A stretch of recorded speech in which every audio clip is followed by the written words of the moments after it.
Motoclub Rosolina Mare, 22esima edizione di questa ruspadina, ma non solo, sono con Alessio Martinello, con Ulderico Donà e con Donà Arturo. Allora Alessio, quest'anno come sempre arrivi all'ultimo momento stressato perché è stata dura? Non ripeto che è stata non dura, durissima anche quest'anno, però ce l'abbiamo fatta. Vuol dire che anche noi siamo tosti, anche noi, questo volevo dire, no? Sicché se ce l'abbiamo fatta vuol dire che siamo tosti.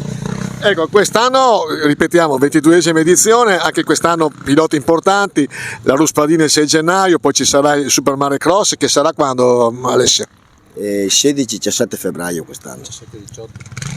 17-18 mi corregge, giustamente, sì. Ti ha corretto Ulderico, siamo nel tuo bagno, il bagno Moro, che è uno dei bagni che sono coinvolti. Che valore aggiunto porta al turismo di questo territorio, secondo te, una manifestazione così? Secondo me porta un bel valore aggiunto, perché Rosolina Mare viene menzionata nel mondo, perché abbiamo piloti che fanno mondiale e addirittura qualche video di pilota che fa il mondiale e si sta allenando qua, e questi video girano dappertutto. Ecco, tra l'altro come valore aggiunto gli alberghi sono pieni, i ristoranti sono pieni, quindi portare gente anche durante l'inverno era uno degli obiettivi di tutti gli operatori, e quindi voi aiutate anche per far questo, complimenti. Sì, certamente, con la pista aperta lavorano i bar, lavorano i ristoranti, addirittura nei paesi limitrofi, si arriva fino ai paesi limitrofi. Ecco, Alessio, che piloti ci sono di caratura nazionale e internazionale quest'anno?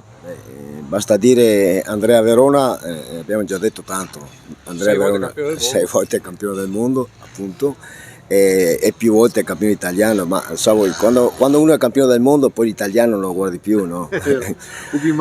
Abbiamo anche nelle ragazze, abbiamo la Nocera che anche lei sa dire la sua, anche a livello italiano. Quest'anno mi sembra ha vinto il campionato italiano in categoria, ha partecipato a mondiali europei, che piloti di calibro, Odratti, e cosa mi viene a dire dopo?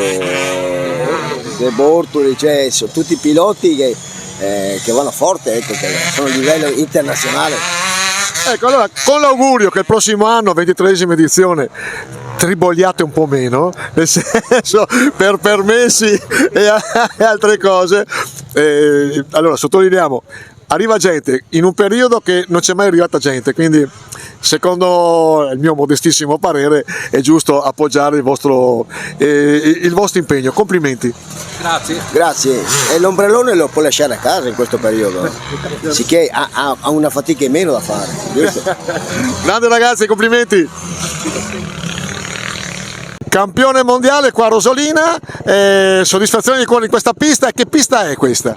Una pista sicuramente molto allenante, d'inverno va sempre bene venire qua a fare degli allenamenti per creare la base, per poi base fisica e tecnica, anche per poi entrare nella stagione tra un paio di mesi circa. È una delle piste più belle secondo te di questo tipo di pista? Sicuramente, poi non ce ne sono tante, difatti un complimento al Motoclub e agli organizzatori, perché non è facile organizzare e creare una pista del genere in un ambiente del genere, quindi sicuramente la migliore. Ti ringrazio, vi lasciamo alla partenza, vi riprendiamo e comunque sarà un successo. Grazie. Grazie a te. Francesca Nocera, allora campionessa. Vado terza al mondiale quest'anno.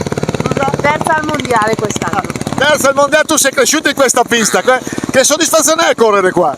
Sì, è assolutamente un bel tracciato, sicuramente allenante per la prossima stagione, quindi super contenta di essere qua e complimenti a tutto il Motoclub. Ti ringrazio, stai partendo, adesso riprendiamo la tua partenza, così vediamo una grande campionessa nata qua a Rosolina Mare, nel senso di agonistico, e brava.